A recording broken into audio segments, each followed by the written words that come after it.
ఆస్తానాలో జరిగే షాంఘై సహకార సంస్థ వార్షిక సమావేశంలో భారతదేశం తరపున ఎవరు ప్రాతినిధ్యం వహించనున్నారు? జవాబు option B S Jaishankar. Financial action task force FATF సమావేశం ఎక్కడ జరిగింది? జవాబు option D Singapore. Migration and development brief నివేదికను ఏ సంస్థ విడుదల చేసింది? జవాబు ఆప్షన్ ఏ ప్రపంచ బ్యాంక్. GST విధానాన్ని ప్రవేశపెట్టి 2024 నాటికి ఎన్నేళ్లు పూర్తయింది? జవాబు ఆప్షన్ సి 7. ఉత్తరప్రదేశ్ ప్రభుత్వం ఏ జిల్లాలో బయోప్లాస్టిక్ పార్కును ఏర్పాటు చేయాలని నిర్ణయించింది? జవాబు ఆప్షన్ సి లఖీంపూర్ ఖేరి.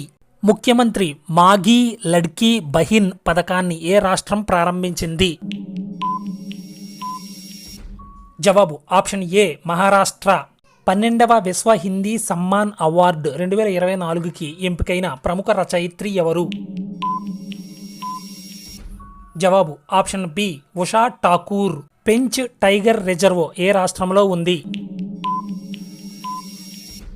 జవాబు ఆప్షన్ డి మహారాష్ట్రలో ఉంది. DRDO రూపొందించిన అభ్యాస్ క్షిపణి ట్రయల్స్ ఎక్కడ నిర్వహించారు? జవాబు ఆప్షన్ బి చాందీపూర్.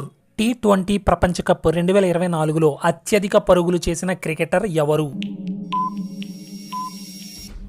జవాబు option C Rahmanullah Gurbaz. Friends, ప్రతిరోజు కరెంట్ అఫైర్స్ వీడియో అప్లోడ్ చేయడం జరుగుతుంది. ఛానల్ని సబ్స్క్రైబ్ చేసి వీడియోలు పొందండి.